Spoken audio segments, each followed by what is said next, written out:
El entierro prematuro. Hay ciertos temas de interés absorbente, pero demasiado horribles para ser objeto de una obra de mera ficción. Los simples novelistas deben evitarlos si no quieren ofender o desagradar. Solo se trata con propiedad cuando lo grave y majestuoso de la verdad lo santifican y sostienen. Nos estremecemos, por ejemplo, con el más intenso dolor agradable ante los relatos del paso del Berecino, del terremoto de Lisboa, de la peste de Londres y de la matanza de San Bartolomé, o de la muerte por asfixia de los 123 prisioneros en el agujero negro de Calcuta. Pero en estos relatos, lo excitante es el hecho, la realidad, la historia. Como ficciones, nos parecerían sencillamente abominables.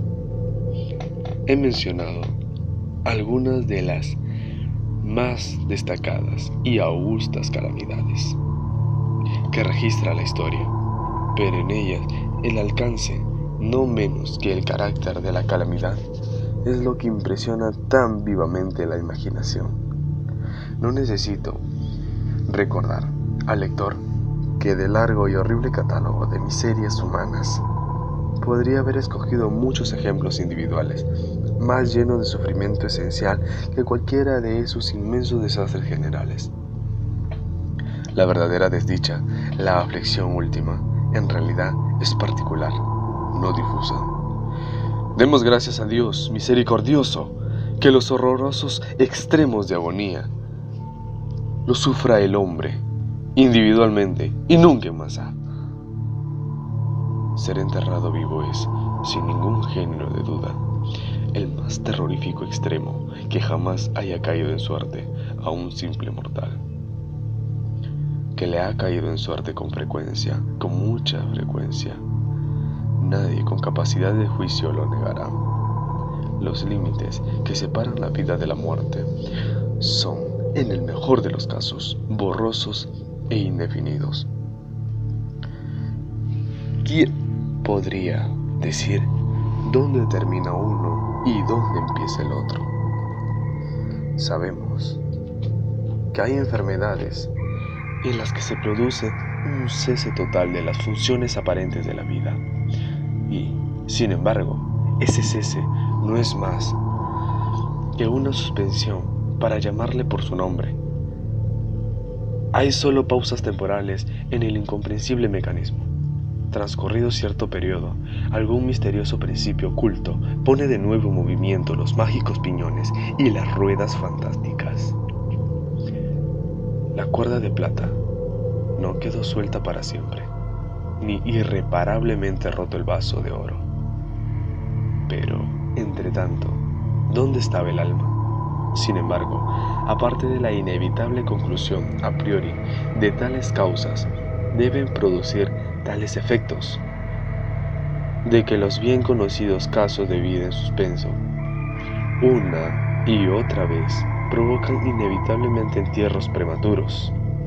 Aparte de esta consideración, tenemos el testimonio directo de la experiencia médica y del vulgo que prueba que en realidad tienen lugar un gran número de estos entierros. Yo podría referir ahora mismo, si fuera necesario, 100 ejemplos bien probados. Uno de características muy asombrosas y cuyas circunstancias igual quedan aún vivas en la memoria de algunos de mis lectores. Ocurrió no hace mucho en la vecina ciudad de Baltimore, donde causó una conmoción penosa, intensa y muy extendida.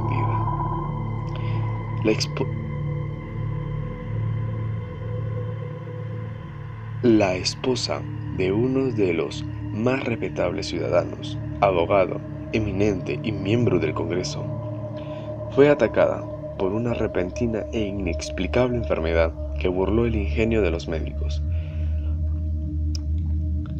Después de padecer mucho, murió, o se supone que murió. Nadie sospechó, y en realidad no había motivos para hacerlo. de que no estaba verdaderamente muerta. Presentaba todas las apariencias comunes de la muerte. El rostro tenía el habitual contorno contraído y sumido. Los labios mostraban la habitual palidez marmórea. Los ojos no tenían brillo. Faltaba el calor. Cesaron las pulsaciones. Durante 3 días, el cuerpo estuvo sin enterrar, y en ese tiempo adquirió una rigidez pétrea. Resumiendo, se adelantó el funeral por el rápido avance de lo que se supuso era descomposición. La dama fue depositada en la cripta familiar, que permaneció cerrada durante los 3 años siguientes. Al expirar ese plazo, se abrió para recibir un sarcófago, pero... ¡ay! ¡Qué terrible choque esperaba el marido cuando abrió personalmente la puerta! Al empujar los portones, un objeto vestido de blanco cayó rechinando en sus brazos. Era el esqueleto de su mujer, con la mortaja puesta. Una cuidadosa investigación mostró la evidencia de que había revivido a los 2 días de ser sepultada, que sus luchas dentro del ataúd habían provocado la caída de éste desde una repisa o nicho al suelo, y al romperse el féretro pudo salir de él. Apareció vacía una lámpara que accidentalmente se había dejado llena de aceite dentro de la tumba. Puede, no obstante, haberse consumido por evaporación. En los peldaños superiores de la escalera que descendía a la espantosa cripta había un trozo del ataúd, con el cual, al parecer, la mujer había intentado llamar la atención golpeando la puerta de hierro. Mientras hacía esto, probablemente se desmayó o quizás murió de puro terror, y al caer, la mortaja se enredó en algunas piezas de hierro que sobresalía hacia adentro. Allí quedó, y así se pudrió, erguida. En el año 1810 tuvo lugar en Francia un caso de inhumación prematura, en circunstancias que contribuyen mucho a justificar la afirmación de que la verdad es más extraña. Era Mademoiselle, señorita Victoria Lafourcade, una joven de ilustre familia, rica y muy guapa. Entre sus numerosas pretensiones se encontraba Julien Bossuet, un pobre literato o periodista de París. Su talento y su amabilidad había despertado la atención de la heredera, que al parecer se había enamorado realmente de él, pero el orgullo de casta lo llevó por fin a rechazarlo y a casarse con un tal señor Renem, banquero y diplomático de cierto renombre. Después del matrimonio, sin embargo, este caballero descuidó a su mujer y quizá llegó a pegarle. Después de pasar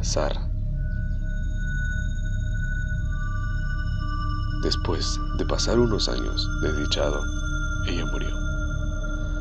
Al menos su estado se parecía tanto al de la muerte que engañó a todos quienes la vieron. Fue enterrada no en una cripta, sino en una tumba común, en su aldea natal. Desesperado y aún inflamado por el recuerdo de su cariño profundo, el enamorado viajó de la capital a la lejana provincia donde se encontraba la aldea, con el romántico propósito de desenterrar el cadáver y apoderarse de sus preciosos cabellos. Llegó a la tumba A medianoche desenterró el ataúd, lo abrió y, cuando iba a cortar los cabellos, se detuvo ante los ojos de la amada, que se abrieron. La dama había sido enterrada viva. Las pulsaciones vitales no habían desaparecido del todo, y las caricias de su amado la despertaron de aquel letargo que equivocadamente había sido confundido con la muerte. Desesperado, el joven la llevó a su alojamiento en la aldea. Empleó unos poderosos reconstituyentes aconsejados por sus no poco reconocidos médicos.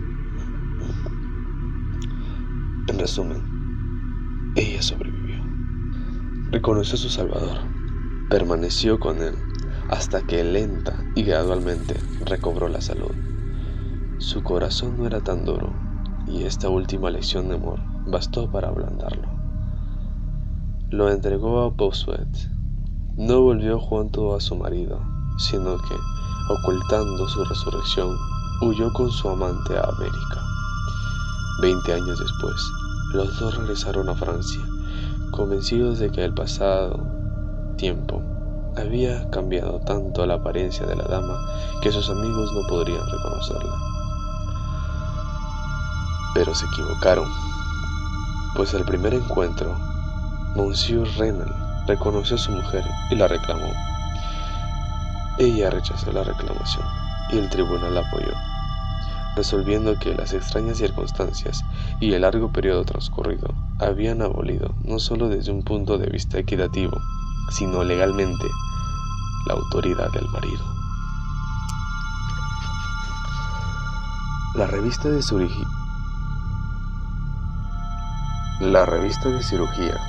de Leipzig, publicación de gran autoridad y mérito, que algún editor americano haría bien en traducir y publicar, relata en uno de sus últimos números un acontecimiento muy penoso que presenta las mismas características.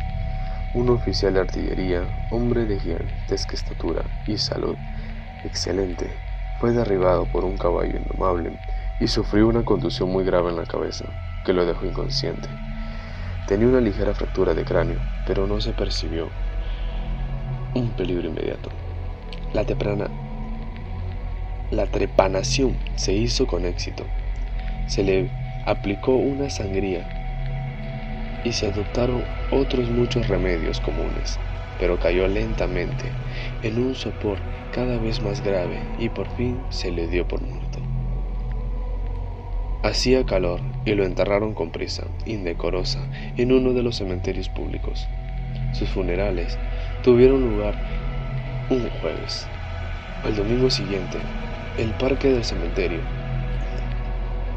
como de costumbre, se llenó de visitantes y alrededor del mediodía se produjo un gran revuelo, provocado por las palabras de un campesino que, habiéndose sentado en la tumba del oficial, había sentido moverse la tierra, como si alguien estuviera luchando abajo. Al principio, nadie prestó demasiada atención a las palabras de este hombre, pero su evidente terror y la terca insistencia con que repetía su historia produjeron al fin su natural efecto en la muchedumbre. Algunos con rapidez consiguieron unas palas y la tumba, vergonzosamente superficial, tuvo en pocos minutos tan abierta que dejó al descubierto la cabeza de su ocupante. Daba la impresión de que estaba muerto, pero parecía casi sentado dentro del ataúd, cuya tapa, en furiosa lucha, había levantado parcialmente. Inmediatamente lo llevaron al hospital más cercano, donde se le declaró vivo, aunque en estado de asfixia. Después de unas horas volvió en sí, reconoció a algunas personas conocidas y con frases inconexas relató sus agonías en la tumba.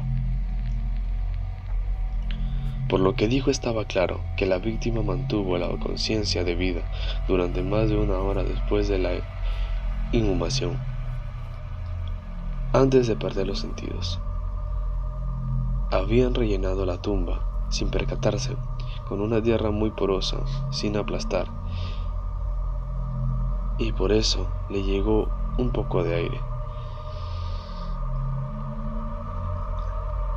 Oyó los pasos de la multitud sobre su cabeza y a su vez trató de hacerse oír. El tumulto en el parque del cementerio, dijo, fue lo que seguramente lo despertó de un profundo sueño, pero al despertarse se dio cuenta del espantoso horror de su situación. Este paciente, según cuenta la historia, iba mejorando y parecía encaminado hacia un restablecimiento definitivo, cuando cayó víctima de la charlatanería de los experimentos médicos.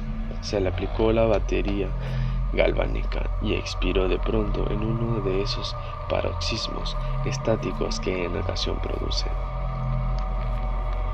La mención de la batería galvánica, sin embargo, me trae a la memoria un caso bien conocido y muy extraordinario, en que su acción resultó ser la manera de devolver la vida a un joven abogado de Londres que estuvo enterrado 2 días. Esto ocurrió en 1831 y entonces causó profunda impresión en todas partes donde era tema de conversación. El paciente, el señor Edward Stapleton, había muerto, aparentemente, de fiebre tifoidea, acompañado de unos síntomas anómalos que despertaron la curiosidad de sus médicos. Después de su aparente fallecimiento, se pidió a sus amigos la autorización para un examen post-mortem, autopsia, pero estos se negaron. Como sucede a menudo, ante estas negativas, los médicos decidieron desenterrar el cuerpo y examinarlo a conciencia en privado.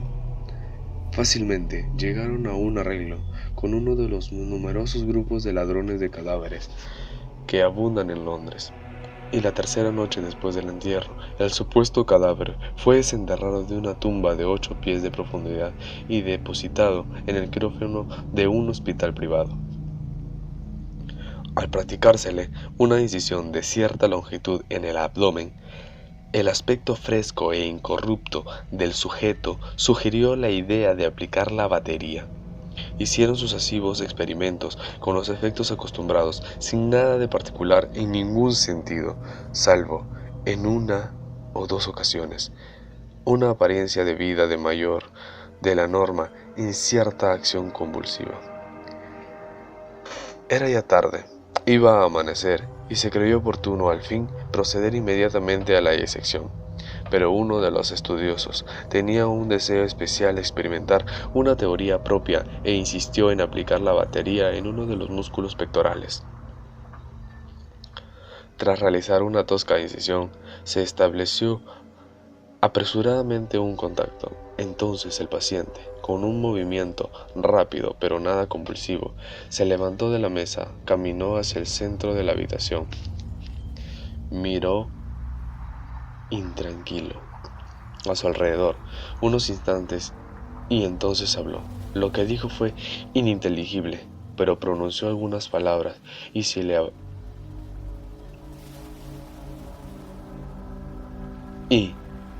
silabeaba claramente. Después de hablar, se cayó pesadamente al suelo. Durante unos momentos todos se quedaron paralizados de espanto, pero la urgencia del caso pronto les devolvió la presencia de ánimo. Se vio que el señor Stapleton estaba vivo, aunque sin sentido. Después de admirársele, Éter volvió en sí y rápidamente recobró la salud, retornando a la sociedad de sus amigos, a quienes, sin embargo, se le ocultó toda noticia sobre la resurrección, hasta que ya no se temía una recaída. Es de imaginar la maravilla de aquellos y su extasiado asombro. El dato más espeluznante de este incidente, sin embargo, se encuentra en lo que afirmó el mismo señor Stapleton. Declaró que en ningún momento perdió todo el sentido, que de un modo borroso y confuso percibía todo lo que le estaba ocurriendo desde el instante en que fue declarado muerto por los médicos hasta cuando cayó desmayado en el piso del hospital. «Estoy vivo», fueron las incomprendidas palabras que al reconocer la sala de disección había intentado pronunciar en aquel grave instante de peligro. Sería fácil multiplicar historias como estas, pero me abstengo, porque en realidad no nos hacen falta para establecer el hecho de que se suceden entierros prematuros. Cuando reflexionamos en las raras veces en que por la naturaleza del caso tenemos la posibilidad de descubrirlos, debemos admitir que tal vez ocurren más frecuentemente de lo que pensamos. En realidad, casi nunca se han removido muchas tumbas de un cementerio por alguna razón, sin que aparecieran esqueletos en posturas que sugieren la más espantosa de las sospechas. La sospecha es espantosa, pero es más espantosa el destino. Puede afirmarse sin vacilar que ningún suceso se presta tanto a llevar al colmo de la angustia física y mental, por el enterramiento ante la muerte, la insoportable opresión de los pulmones, las emanaciones sofocantes de la tierra húmeda, la mortaja que se adhiere, el rígido abrazo de la estrecha morada, la oscuridad de la noche absoluta, el silencio como un mar que abruma, la invisible pero palpable presencia del gusano vencedor. Estas cosas, junto con los deseos del aire y de la hierba que crecen arriba con el recuerdo de los queridos amigos que volarían a salvarnos si se enteraran de nuestro destino, en la conciencia de que nunca podrían saberlo, de que nuestra suerte irremediable es la de los muertos de verdad. Estas consideraciones, dijo, llevan el corazón aún palpitante a un grado de espantoso e insoportable horror ante el cual la imaginación más audaz retrocede. No conocemos nada tan angustioso en la tierra. No podemos imaginar nada tan horrible en los dominios más profundos del infierno. Y por eso todos los relatos sobre este tema despiertan un interés profundo, interés que, sin embargo, gracias a la temerosa reverencia hacia este tema, depende justa y específicamente de nuestra creencia en la verdad del asunto narrado. Lo que voy a contar ahora es mi conocimiento real, mi experiencia efectiva y personal. Durante varios años sufrí ataques de este extraño trastorno que los médicos han decidido llamar catalepsia, a falta de un nombre que mejor lo defina. Aunque tanto las causas inmediatas como las predisposiciones e incluso el diagnóstico de esta enfermedad siguen siendo misteriosas, su carácter evidente y manifiesto es bien conocido. Las variaciones parecen serlo, principalmente de grado. A veces el paciente se queda un solo día o incluso un periodo más breve en una especie de exagerado letargo. Está inconsciente y eternamente inmóvil, pero las pulsaciones del corazón aún se perciben débilmente, quedan unos indicios de calor, una leve coloración persiste en el centro de las mejillas y al aplicar un espejo en los labios podemos detectar una torpe, desigual y vacilante actividad de los pulmones. Otras veces el trance dura semanas e incluso meses, mientras el examen más minucioso y las pruebas médicas más rigurosas no logran establecer ninguna diferencia material entre el estado de la víctima y lo que concebimos como muerte absoluta. Por regla general, lo salvan del entierro prematuro sus amigos, que saben que sufría anteriormente de catalepsia y la consiguiente sospecha, pero sobre todo, les salva la ausencia de corrupción. La enfermedad, la fortuna, avanza gradualmente. Las primeras manifestaciones, aunque marcadas, son inequívocas. Los ataques son cada vez más característicos y cada uno dura más que el anterior. En esto reside la mayor seguridad de cara a evitar la inhumación.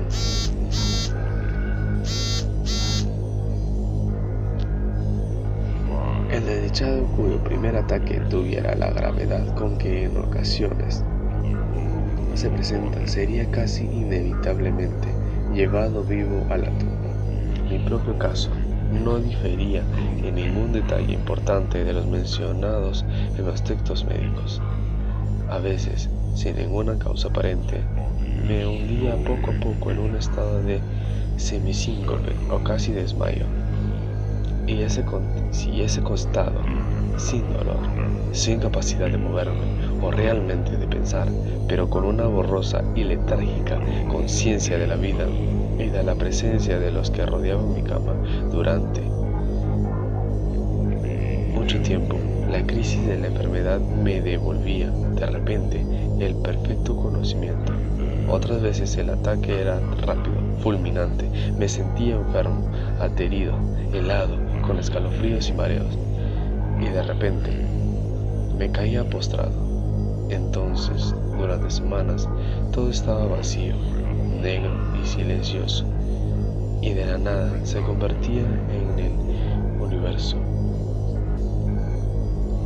La total aniquilación no podía ser mayor. Despertaba, sin embargo, de estos últimos ataques, lenta y gradualmente, en contra de lo repentino del caso. Así como amanece el día para el mendigo que vaga por las calles en la larga y desolada noche de invierno, sin amigos ni casa, así lenta, cansada, alegre, volvía a mí la luz del alma.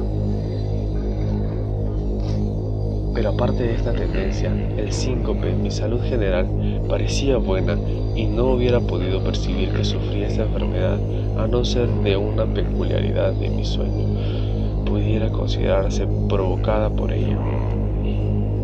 Al despertarme, nunca podía recobrar enseguida el uso completo de mis facultades y permanecía siempre durante largo rato en un estado de azoramiento y perplejidad, ya que las facultades mentales en general y la memoria en particular se encontraban en absoluta suspensión. En todos mis pacientes no había sufrimiento físico, sino una infinita angustia moral. Mi imaginación se volvió macabra. Hablaba de gusanos, de tumbas, de epitafios. Me perdía en meditaciones sobre la muerte, y la idea del entierro prematuro se apoderaba de mi mente. El espeluznante peligro al cual estaba expuesto me obsesionaba día y noche. Durante el primero, la tortura de la meditación era excesiva. Durante la segunda, era suprema. Cuando las tétricas tinieblas se extendían sobre la tierra, entonces, presa de los más horribles pensamientos, temblaba, como las trémulas plumas de un coche fúnebre. Cuando mi naturaleza ya no aguantaba la vigilia, me subaba en una lucha que al fin me llevaba al sueño, pues me estremecía pensando que, al despertar, podía encontrarme metido en una tumba, y cuando por fin me hundía en el sueño lo hacía solo para caer de inmediato en un mundo de fantasmas sobre el cual flotaba con inmensas y tenebrosas alas negras, la única, predominante y sepulcral idea de las innumerables imágenes melancólicas que me oprimían en unos sueños. Elijo para mí relato una visión solitaria. Soñé que había caído en un trance cataléptico de más duración y profundidad que lo normal. De repente, una mano helada se posó en mi frente y una voz impaciente, farfullante, susurró en mi oído: «Levántate». Me incorporé. La oscuridad era total. No podía ver la figura del que me había despertado. No podía recordar ni la hora en que me había caído en trance, ni el lugar en que me encontraba. Mientras seguía inmóvil, internado, ordenar mis pensamientos, la fría mano me agarró con fuerza por la muñeca, sacudiéndola con petulancia, mientras la voz farfullente decía de nuevo: «Levántate». «No te he dicho que te levantes». ¿Y tú?, pregunté. ¿Quién eres? No tengo nombre en las regiones donde habito, replicó la voz tristemente. Fui un hombre y soy un espectro. Era despiadado, pero soy digno de lástima. Ya ves que tiemblo. Me rechinan los dientes cuando hablo, pero no es por el frío de la noche eterna.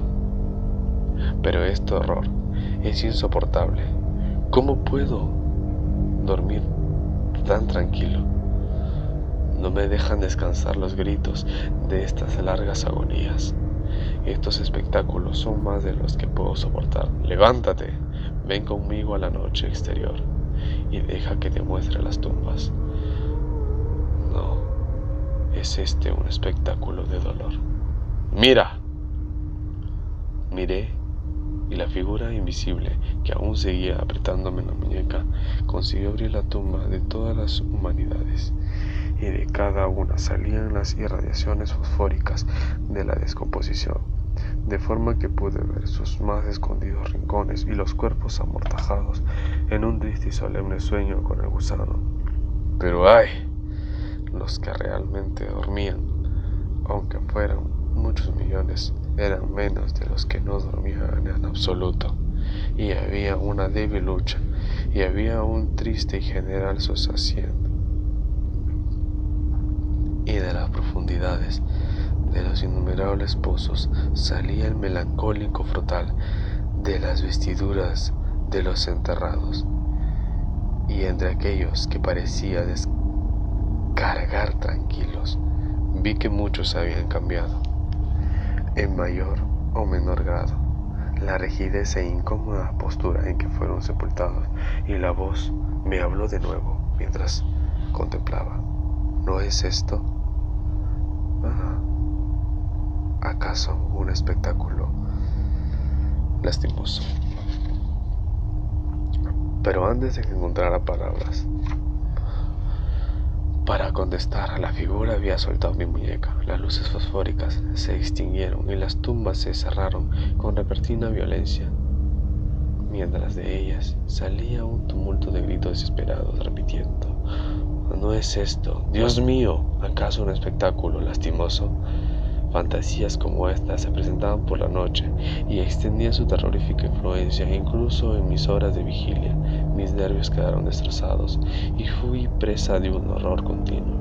Ya no me atrevía a montar a caballo, a pasear, ni a practicar ningún ejercicio que me alejara de casa. En realidad, ya no me atrevía a fiarme de mí lejos de la presencia de los que conocían mi propensión a la captalesia.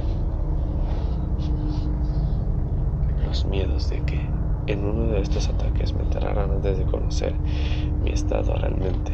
Dudaba del cuidado y la lealtad de mis amigos más queridos. Temía que un trance más largo de lo acostumbrado se convencieran de que ya no había remedio. Incluso llegaba a tener tanto miedo como les causaba muchas molestias. Quizás se alegraran de considerar que un ataque prolongado era la excusa suficiente para librarse definitivamente de mí.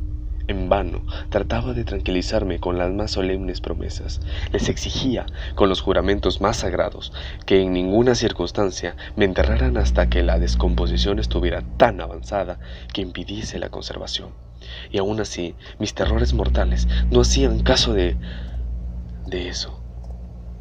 No aceptaban ningún consuelo. Empecé con una serie de complejas precauciones. Entre otras, mandé remodelar la cripta familiar de forma que se pudiera abrir fácilmente desde dentro. A la más débil presión sobre una larga palanca que se extendía hasta muy dentro de la cripta, se abriría rápidamente los portones de hierro.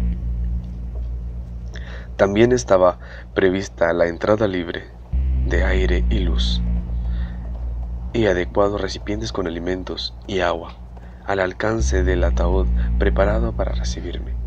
Este ataúd estaba acolchado con un material suave y cálido y dotado de una tapa elaborada según el principio de la puerta de la cripta, incluyendo resortes ideados de forma que el más débil movimiento del cuerpo sería suficiente para que se soltara. Aparte de esto, del techo de la tumba colgaba una gran campana cuya soga pasaría, estaba previsto, por un agujero en el ataúd y estaría atada a una mano del cadáver. Pero ¡ay! ¿De qué sirve la precaución contra el destino del hombre? Ni siquiera estas bien urdidas seguridades estaban para librar de las angustias más extremas de la inhumación en vida a un infeliz destinado a ellas. Llegó una época, como me había ocurrido antes a menudo, en que me encontré emergiendo de un estado de total inconsciencia a la primera sensación débil e indefinida de la existencia. Lentamente, con paso de tortuga, se acercaba el pálido amanecer gris del día psíquico. Un desasosiego, aletargado, una sensación apática de sordo dolor, ninguna precaución, ninguna esperanza, ningún esfuerzo. Entonces, después de un largo intervalo, un zumbido en los oídos. Luego, tras un lapso de tiempo más largo, una sensación de hormigueo o comezón en las extremidades. Después, un periodo aparentemente eterno de placentera quietud, durante el cual las sensaciones que se despiertan luchan por transformarse en pensamientos. Más tarde, otra corta zambullida de la nada. Luego, un zumbido. Restablecimiento. Al final, el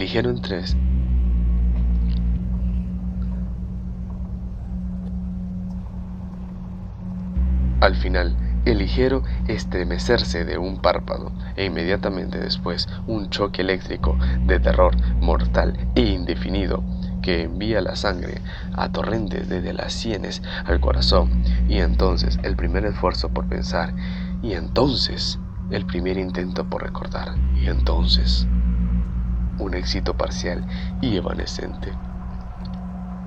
Y entonces la memoria ha recobrado tanto su dominio que en cierta medida tengo conciencia de mi estado.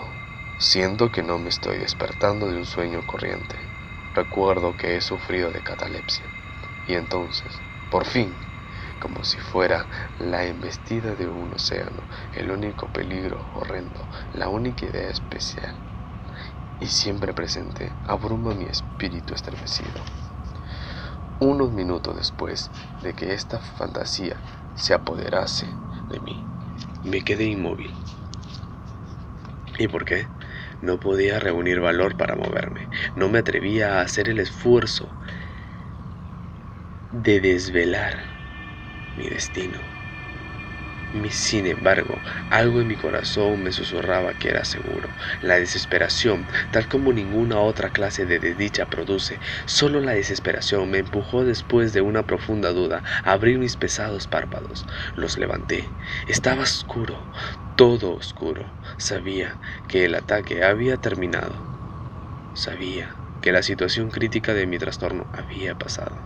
Sabía que había recuperado el uso de mis facultades visuales, y sin embargo todo estaba oscuro, con la intensa y absoluta falta de luz de la noche que dura para siempre.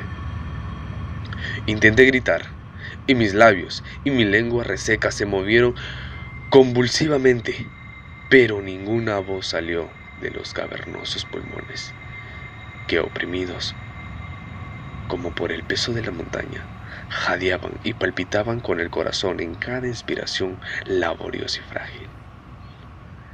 El movimiento de las mandíbulas en el esfuerzo por gritar me mostró que estaban atadas, como se hace con los muertos.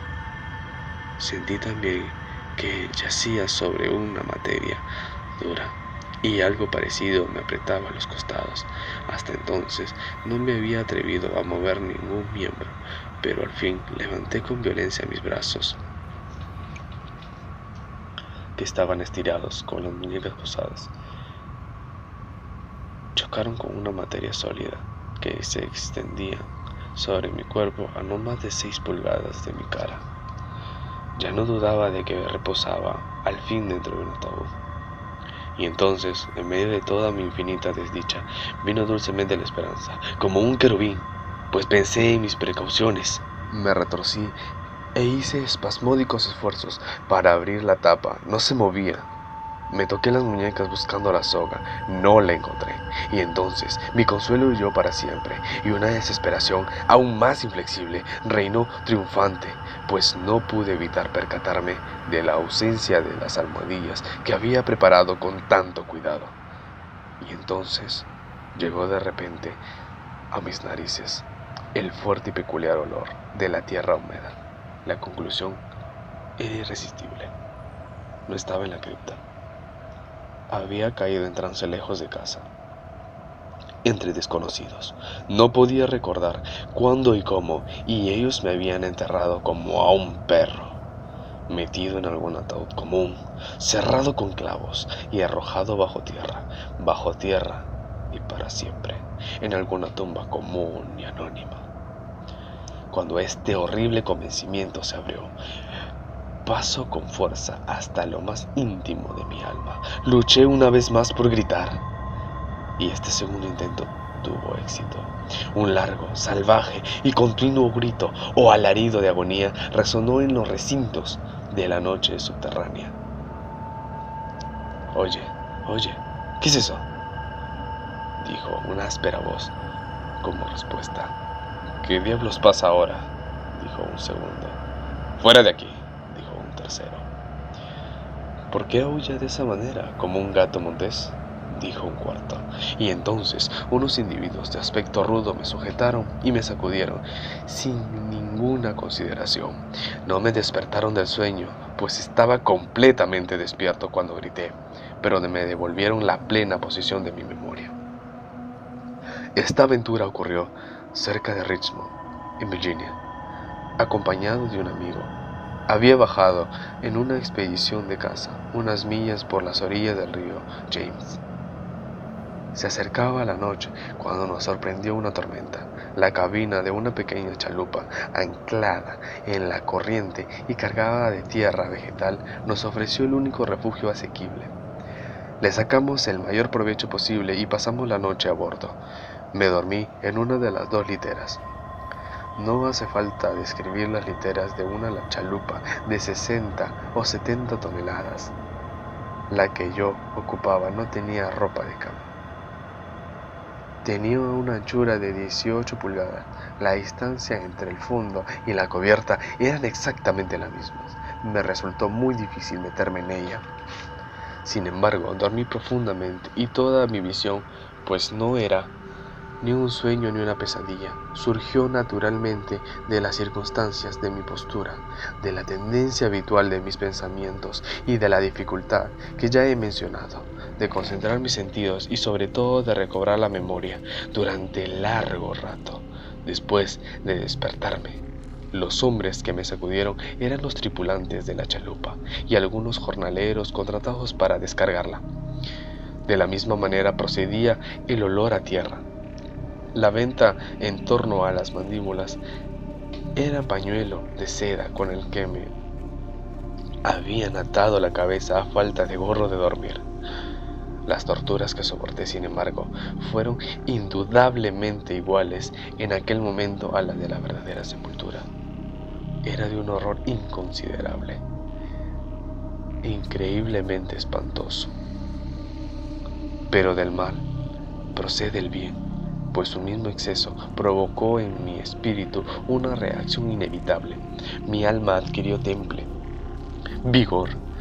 Salí fuera, hice ejercicios duros, respiré aire puro, pensé en más cosas que en la muerte. Abandoné mis textos médicos, quemé el libro de Buchan, no leí más pensamientos nocturnos, ni grandilocuencias sobre cementerios, ni cuentos de miedo como este.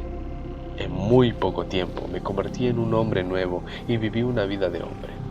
Desde aquella noche memorable descarté para siempre mis aprensiones sepulcrales y con ellas se desvanecieron los achaques catalépticos, de los cuales quizá fueron menos consecuencia que causa. Hay momentos en que incluso para el sereno ojo de la razón, el mundo de nuestra triste humanidad puede parecer el infierno. pero la imaginación del hombre no es gratis para explorar con impunidad todas sus cavernas.